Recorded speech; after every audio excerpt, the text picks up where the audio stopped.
Hello everyone, welcome to my General Hospital official channel. I hope everyone is having a wonderful day.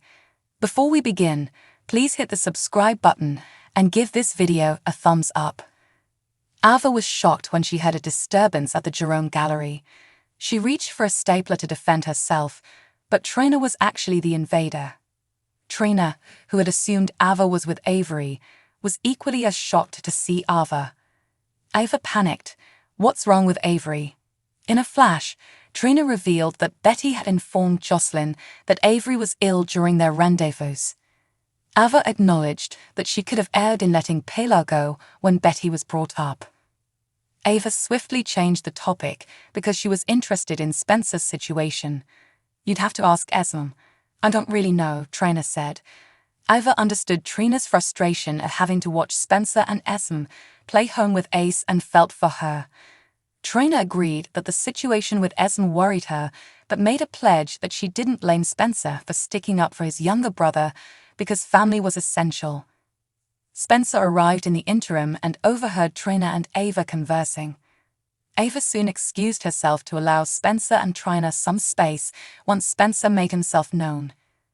Spencer asked Trina about the impending exhibition after Ava departed, but she said they should focus on other things instead because they had better things to do.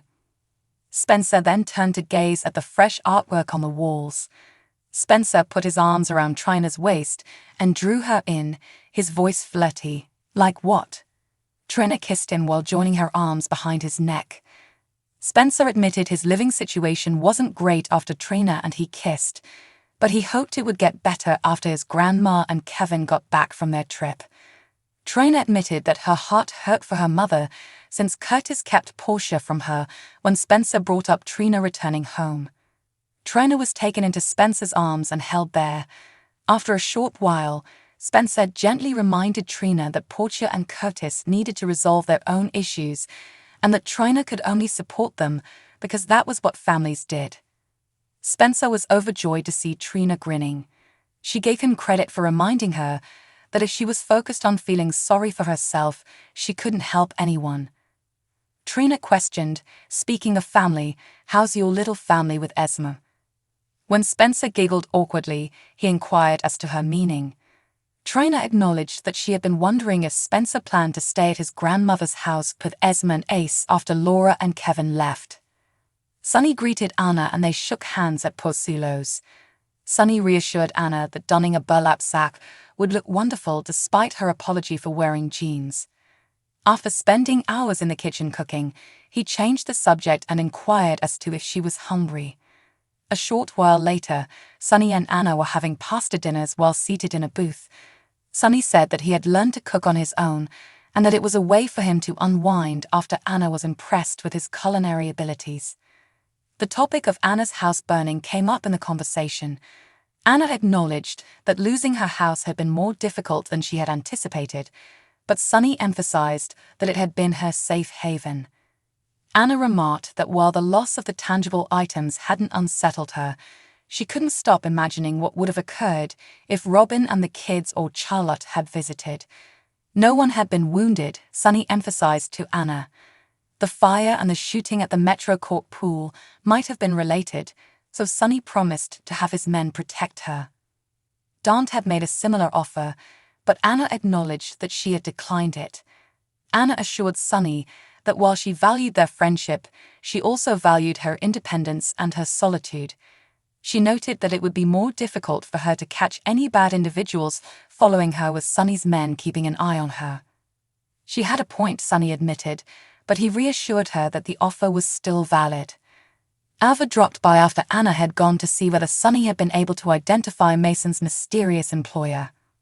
Sunny told Ava that he was working on it, but he also inquired as to whether she had made any progress.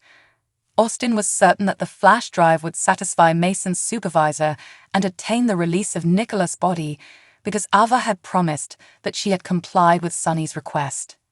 Sunny was shocked that Ava believed Mason and Mason's boss would simply give her Nicholas' body and lose whatever power they had over her.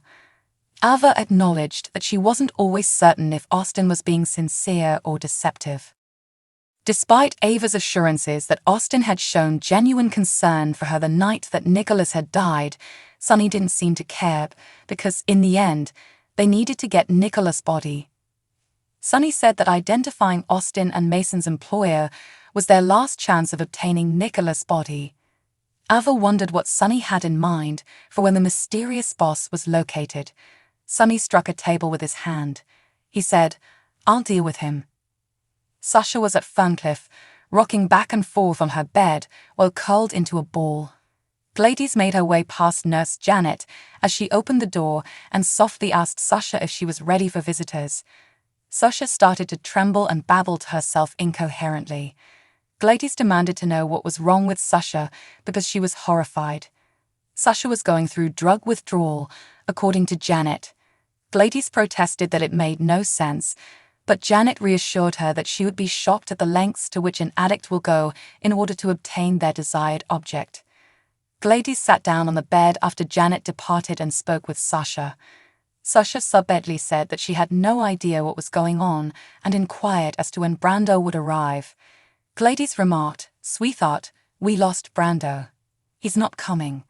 Sasha was so upset that she insisted she needed her spouse. Sasha sobbed, "Everything hurts."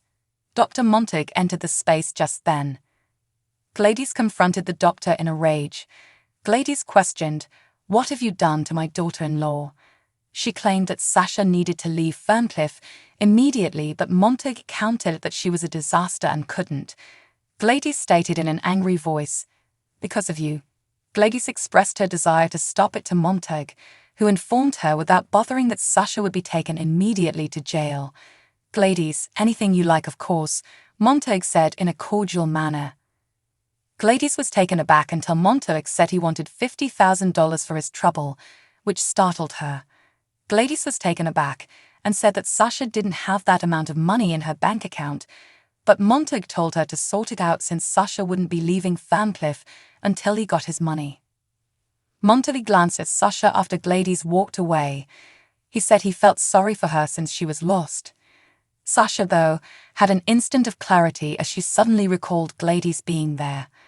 Sasha was correct, Montague said, but he also said that Gladys had to go. "You better hope she comes through, Sasha, since she went to save you," Montague added. Stella returned to the hospital, and Deanna gave her a warm hug as she welcomed her back. Stella acknowledged her intention to remain in Port Charles for as long as her family need her. A short while later, Stella went to the nurse's station, grabbed a file, and went up to a young lady sitting on a bench. Stella greeted the girl and gently explained that her mother had been placed on a ventilator due to a collapsed lung. Stella inquired as to if the woman could call anyone in particular. Stella offered to help Joni make sense of everything as the young woman introduced herself as Joni and said that it was only her and her mother. Felicia stood nearby and observed Stella and Joni talking. Deanna approached Felicia and stopped next to her. Deanna remarked, "She's pretty amazing, isn't she?" Felicia observed admiringly, "She knows precisely what to say." Stella was the best patient advocate at the hospital, according to Deanna. Deanna remarked, "I'd want her in my corner if anything ever happened to me." Later, Felicia remained present to observe Stella giving Joni an update. When Stella said that the doctor thought Joni's mother would fully recover, Joni was ecstatic. A nurse arrived a little while later to take Joni after being requested by Joni's mother. Stella was hugged and praised by Joni. Felicia walked up to Stella after Joni, and the nurse had departed and inquired about Stella's position. Felicia mentioned that she was considering taking a similar route to support her community, which made Stella perk up. Stella disclosed to Felicia that she was a social worker, but insisted that this was not a requirement for the position. Stella acknowledged the satisfaction of her work, but she cautioned Felicia that some days were challenging because not all patients recovered. Felicia filled out paperwork while sitting on a bench a little while afterwards. When she raised her head, Deanna was grinning at her. Selena ran into Marshall in the Metro Court pool, but he informed her that he was awaiting his sister-in-law. In any case, Selina sat down because she thought it was a good opportunity to reconsider her offer to purchase the Savoy.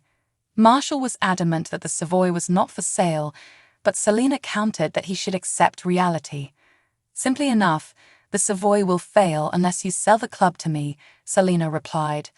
Marshall inquired as to whether there had been a threat, but Selina emphasized that neither Marshall nor Curtis were fit to manage the nightclub due to their physical limitations. Marshall told Selina that he was aware of the shady card games she was playing in the back room. She would no longer be permitted at the Savoy, he vowed, and he would stop the games as soon as he took over as manager. Because Selina had nothing to use as leverage with Marshall, Marshall emphasized that their agreement with Curtis was null and void. Smiling, Selina. Everybody has something that can be used against them. You've lived long enough to know how life is, Selina added. Selina was sure she would identify Marshall's frailty. Marshall had nothing to hide, so he wasn't scared. He warned Selina that he would stop at nothing to save Curtis and the Savoy, as well as Curtis' interests. She was reminded that she had completed playing her illicit card games. This discussion is now finished, Marshall said. He reminded Selina that his sister-in-law needed her chair, and he needed it now. Marshall answered sharply, "Goodbye, Miss Wu." Selina grinned, but her smile fell short of her eyes. Selina met Gladys as she was leaving Marshall's table. Gladys said she had been looking for Selina and Selina thought she had money for her. Gladys acknowledged that a hold had been placed on the shares of Deception, but Selina was uninterested in hearing about her issues. The card games were over, Selina stated, therefore the books will be closed. Selina desired the payment she was owed. No more extensions, no more credit. Payment in full, Selina commanded. Stella approached Marshall and apologized for being late. She needed to focus on her duties at General Hospital, he reassured her, therefore it wasn't required. Stella concurred and informed him of her conversation with Felicia. Stella was confident she had brought on board a fresh patient champion. Stella proudly declared, "I think I changed someone's life today." Marshall offered her a drink of water. Jordan and Anna connected across the street. Jordan inquired about lunch, and Anna acknowledged that she had eaten with Sunny. Jordan was taken aback by the candor with which Anna and Sunny discussed their friendship. The conflict of interest was eliminated, Anna said, because she was no longer a member of the police. "Like my house, kind of," Anna remarked. Jordan reassured her friend that she had been keeping an eye on Anna's case, but that there wasn't much she, as vice mayor, could do to aid the inquiry. Although Anna acknowledged her appreciation for Jordan's assistance, she did admit that she thought it was peculiar that there had been no leads. Jordan wondered if the fire was related to the shooting. Anna acknowledged that she believed the occurrences weren't connected. Jordan was disappointed since, despite not being the intended victim, she was confident that Curtis would benefit from knowing who was to blame for his paralysis. Drew and Carly discussed Austin's presence at the prison in the Pentonville visitors area. Drew assumed Austin had been checking on a patient, or that the visit was part of his community duty after noticing his medical bag. Since Austin had tricked Chase into eavesdropping on the Quartermain family, Carly acknowledged that she had grown to dislike Austin. Carly responded, "I don't know what his problem is. There's something about him I don't trust." Carly swiftly changed the subject though, not wanting to squander her visit by bringing up Austin. Carly clarified that she was concerned that because Drew had saved Cyrus' life, Cyrus' adversaries could believe that Cyrus and Drew were comrades. Carly proposed that they concentrate on getting Drew out of jail when Drew pointed out that it was beyond his control. Drew reminded her that his guilty plea made it impossible for him to do so. Because the sentence was unjust and incorrect, Carly disagrees. She wanted to engage Diane to handle Drew's case since she was positive that there was a way to appeal it. Drew acknowledged that merely wishing for an early release was a type of suffering in and of itself, but Carly pledged to continue advocating for Drew's release. She emphasized to him how superior Diane was. Drew finally gave in, but not before telling Carly not to get her hopes up because he would probably have to spend the full 3 years of his sentence. Dex spoke with Book in the interim to deliver a message from Sunny. Dex clarified Sunny's request for Drew to be left alone. Book emphasized that he had been pursuing Cyrus, but Dex informed Book that Sunny was only interested in compliance and had no use for justifications or excuses. Dex made it obvious that Book was not to approach Drew, even if Drew spent all of his time with Cyrus. Dex advised that by keeping an eye on Drew, Book may win Sunny's favor. "Got it," said Book. Although Book told Dex that Drew was capable of taking care of himself, Dex cautioned Book to exercise caution because Book would be under his watchful eye. Dex saw Carly observing him after Book had left. A security left Austin and Cyrus alone in the hospital. Cyrus grinned and remarked that it was wonderful to know that some doctors still made house calls and that it was nice to see Austin. Austin instantly examined Cyrus' vital signs while maintaining his composure. Austin acknowledged that Cyrus was fortunate that Drew had been there to help him, but Cyrus gave God the glory for placing Drew in his path on that crucial day. Cyrus acknowledged how enlightening the entire experience had been in many ways. Austin expressed his happiness for Cyrus, but he also acknowledged that he was a scientist and a believer in medicine. He gave Cyrus a vial of pills and told him to take a low-dose aspirin every day in addition to the cholesterol-lowering drug. Cyrus questioned, "Really, Doc? That's it? No lollipop?" Cyrus took off the prescription bottle's cap and grinned when he noticed something taped to the bottom of it. "God does really work in mysterious ways," Cyrus replied happily. "I have followed all of your instructions," Austin remarked. He stressed that Cyrus should repay the favor at this point. Austin told Cyrus that he was done putting the hospital's reputation and the safety of the public at risk, and that he was also over cleaning up the messes that Cyrus and Mason had made. Austin declared, "I have more than paid off my debt, and I want out." Cyrus questioned, "Oh, do you now?" Due to their shared past, Austin acknowledged that he had anticipated Cyrus would be receptive to the concept. When Cyrus visited Austin as a child, Austin remembers that it was always like Christmas morning. Austin said that it was the only instance of his mother not crying during his youth. Because those brief encounters were the only times Austin could recall that he didn't need to be flawless for his mother, Austin had treasured those visits. Austin informed Cyrus that he was appreciative of his support in helping to pay for his studies, as well as his constant checks on him, but Austin had had enough. Austin argued that Cyrus and Mason had gradually dragged him into a world where he had no business being. Austin alleged that Cyrus was manipulating him and trying to win Austin's love for him. Austin was disgusted that he had to tell Ava a falsehood by claiming that her husband had passed away. Austin questioned, "Who does that?" Austin acknowledged that Ava deserved to know that Austin had saved Nicholas' life and that he was still alive. Austin remarked, "We're even now." "Go in peace," Cyrus retorted. Austin was taken aback, but he inquired as to Cyrus' plans for the information he had provided. "I'll carry out the godly work that I ought to have been undertaking all along," Cyrus declared. Cyrus grinned as he regarded the prescription bottle after Austin had left. Austin was moving through the visitors area when Carly and Dex both noticed him. So what do you guys think about this update?